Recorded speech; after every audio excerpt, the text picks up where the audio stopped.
When we talk about the power of daily self-education, we need to begin with a truth that is both timeless and urgent: of knowledge is the greatest currency you will ever possess. Unlike money, it doesn't inflate, it doesn't devalue, and no one can steal it from you. Once it's truly yours, it is permanent. And yet, here's the paradox: in a world overflowing with information, genuine knowledge has become rare. We scroll, we skim, we consume bits and pieces of content like fast food for the brain, but how much of it truly nourishes us? How much of it shapes who we are and who we're becoming? The truth is, most people are walking around with pockets full of loose change, random facts, fleeting news, of momentary trends. But very few are building a bank account of deep, meaningful understanding. Every piece of valuable knowledge you acquire is an investment. Think of it as putting coins into an account that pays interest for the rest of your life. But here's the magic: the earlier you start, the more consistent you are, the greater the compounding effect. A skill you learn today may not feel like a revolution in your life right now, but months or years from now, it could be the key that opens a door you didn't even know existed. I've met people who took a small course in communication years ago, and that one decision later gave them the confidence to lead a business meeting that changed the trajectory of their careers. That's the kind of return knowledge gives you: unpredictable, but always valuable.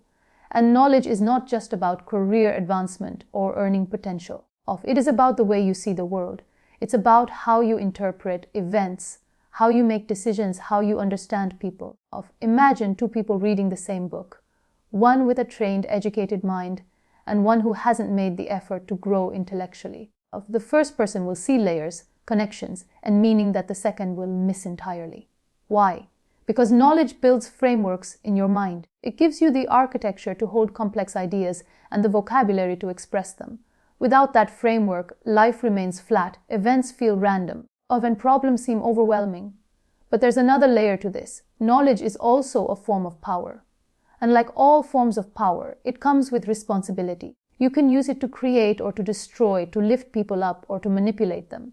That's why daily self-education must be guided not just by ambition, but by values. Learn not only to advance yourself, but to contribute to the world around you. A mind that is both informed and principled can be a force for extraordinary good. Now, some of you may be thinking, but I already know enough to do my job, to live my life. And that's exactly where danger hides, in the belief that what you know today will still be enough tomorrow. The world is evolving too quickly for that to be true. New technologies, new ideas, new challenges emerge every day, and if you are not growing, you are falling behind. The most dangerous place you can be is in the comfort of what you already know. Comfort can be the enemy of progress. Daily self-education is not about chasing trends or learning something just because it's popular. It's about asking yourself every single day, what do I need to know to become the person I aspire to be? What do I need to learn to better serve the people I care about? That's the compass. If you align your learning with your purpose, it will never feel like a burden.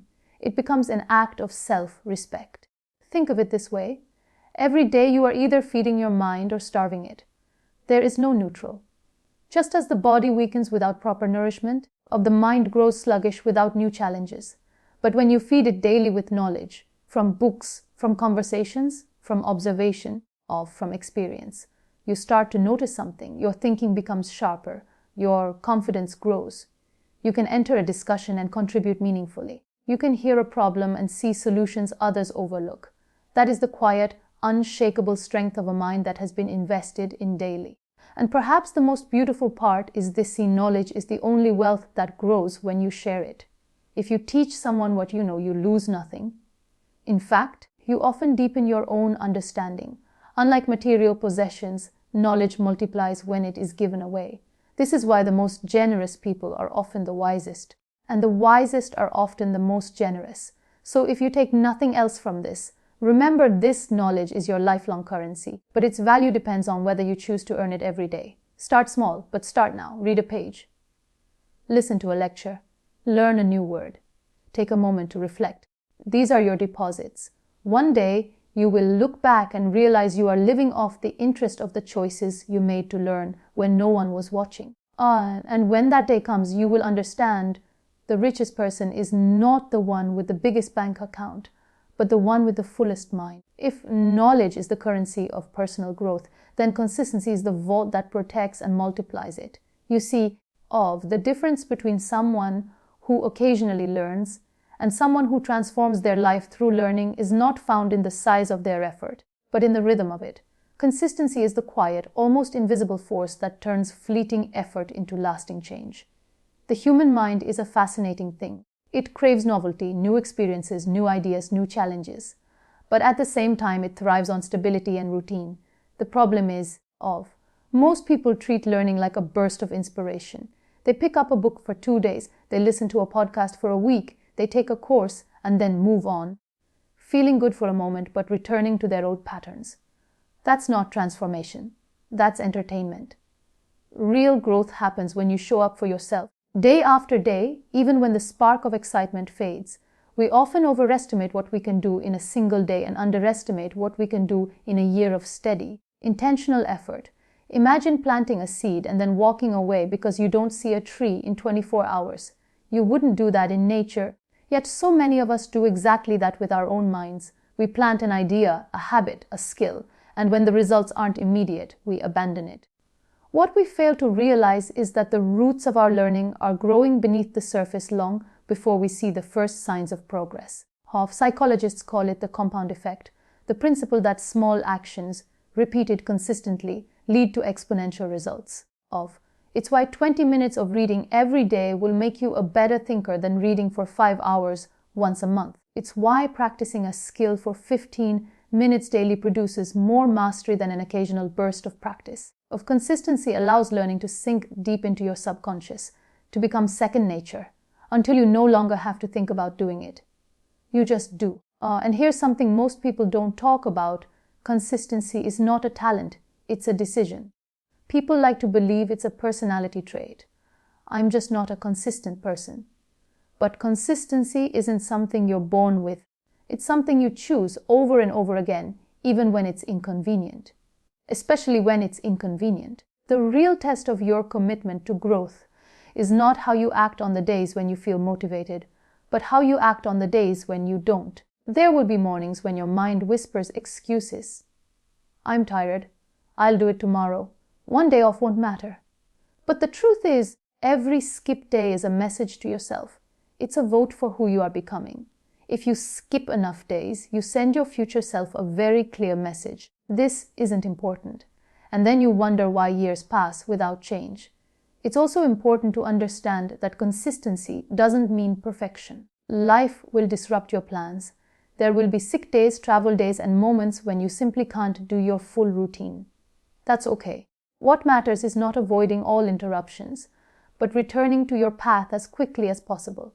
Missing one day won't break you. Missing several because you gave yourself permission to quit will. The beauty of daily commitment is that it doesn't require giant leaps. You don't have to wake up tomorrow and read for 3 hours or master a language in a month. You only need to keep showing up in small, intentional ways. It's less about intensity and more about identity. When you see yourself as someone who learns every single day, even small actions reinforce that belief.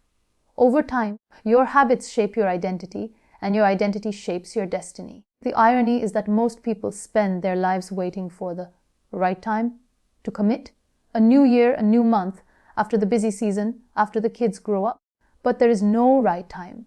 The only time that matters is today, because consistency is built in the present moment, not in some imagined future where life is finally calm and perfect. When you commit to daily learning, you're not just building skills, you're training discipline. And discipline is the one thing that will serve you in every area of life. It will make you more resilient in the face of setbacks, more focused in the midst of distractions, and more confident when opportunities appear. The truth is, success doesn't belong to the smartest, the most talented, or even the luckiest. It belongs to those who keep showing up. So here's the question I leave you with. If you kept a promise to yourself every day for the next year, no matter how small, who would you become? And if that vision excites you, then stop waiting for the perfect moment. Start today. And keep showing up until the habit becomes part of who you are. Because in the end, it's not the effort you give once that changes your life, but the effort you give every single day when no one else is watching. You Formal education is important. It gives you structure, discipline, and a foundation to build upon. But if we are honest, it is only the starting line.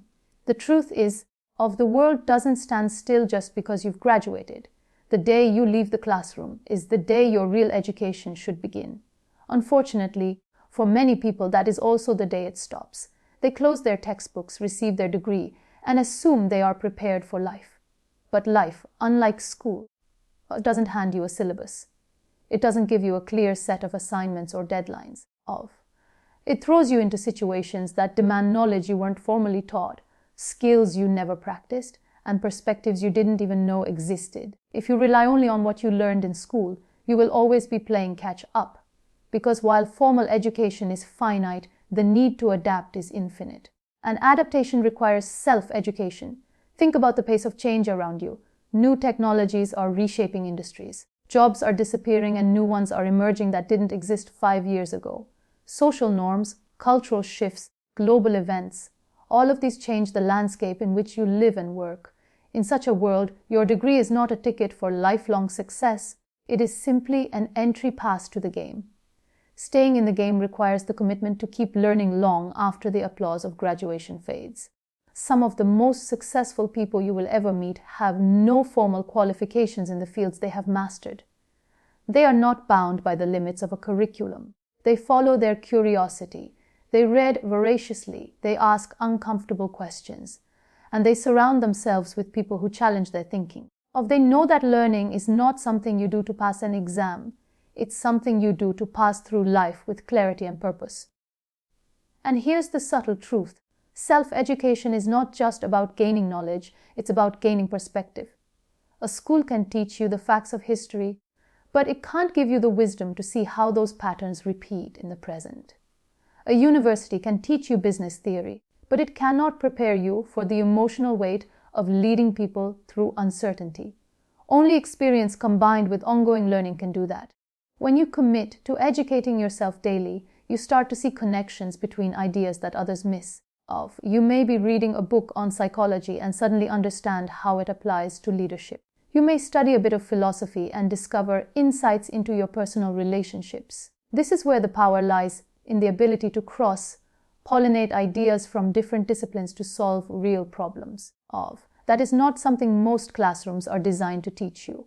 That is something only you can teach yourself through deliberate, continuous exploration. One of the challenges, though, is that self-education requires self-direction. No one is taking attendance. No one is grading your assignments. It is easy to skip a day, to put it off, to believe you will get back to it when things slow down. But the truth is, things never slow down. You must create space for learning in your life, or life will fill that space with noise.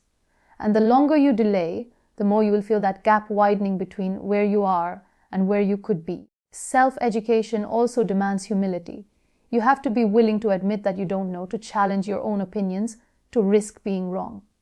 That's uncomfortable, but it's also liberating. When you free yourself from the need to always be right, you open yourself to growth. You begin to see that the smartest people in the room are not the ones with all the answers, but the ones asking the most questions. There's also a deeper, almost philosophical dimension to this. The act of educating yourself is an act of reclaiming responsibility for your own life. It is you saying, I refuse to let my thinking be shaped solely by what others decided I should know. It's you taking control of the narrative of your mind.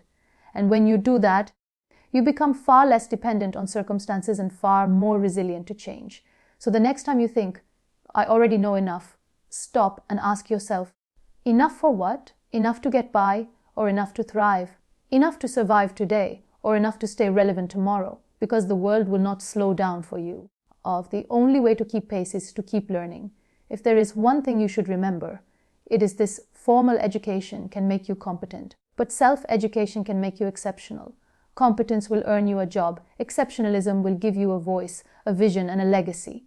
So never stop at the diploma. See it not as the end of your learning, but as your license to begin. The moment you commit to educating yourself daily is the moment you ensure that your mind and your life will never stop evolving. Knowledge by itself is only potential. It is like a treasure locked in a chest. Beautiful to imagine, but useless until you open it and use what's inside. I've met people who are walking libraries who can recite facts, quote books, and speak eloquently about countless topics. And yet, their lives remain unchanged, of their impact minimal. Why? Because they've mistaken knowing for doing. They've collected ideas as if they were souvenirs, admiring them but never putting them to work. The true purpose of daily self-education is not to fill your mind with information, but to shape your decisions, your actions, and your outcomes. Learning should be a bridge between theory and reality. If it doesn't influence the way you think, the way you speak, and the way you act, then it is little more than mental decoration. Knowledge is only as powerful as the action it inspires. There's a psychological reason why many people fall into the trap of learning without applying. Acquiring new knowledge gives us a small burst of satisfaction. It makes us feel productive, intelligent, even superior. But that feeling can trick us into believing that learning alone is progress. In truth, it's the application that changes you. Reading about leadership won't make you a leader. Applying those principles in a moment of challenge will. Studying communication won't make you a great speaker. Only speaking, failing, refining, and speaking again will. When you act on what you learn, you move from theory into experience, and experience is the greatest teacher of all. A concept you read about in a book may seem clear in your mind, but the moment you try to apply it in the messy reality of life, you discover its depth, its limitations, and its nuances. Action refines knowledge. It exposes what you truly understand and what you only thought you understood. Without that process, your learning stays incomplete. And here's the beautiful thing. Action doesn't have to be grand to be meaningful. You don't have to read a book on time management and then overhaul your entire schedule in one day. You could simply start by applying one technique the next morning. Small, consistent actions create real change because they transform learning into habit. When you repeatedly act on what you've learned, you integrate it into your identity. It becomes not something you do, but part of who you are. There's also an important emotional dimension to this. Acting on what you learn builds confidence. Confidence doesn't come from knowing everything. It comes from proving to yourself, again and again, that you can use what you know to create results. Each time you apply a skill successfully, you reinforce your belief in your own capability. And that belief becomes a quiet strength you carry into every new challenge. But let's be honest. Applying knowledge is often uncomfortable. It's much safer to stay in the realm of theory where there is no risk of failure. Once you act, you open yourself to mistakes, to criticism, to the possibility that you might get it wrong. And you will get it wrong, sometimes spectacularly. But that's the point.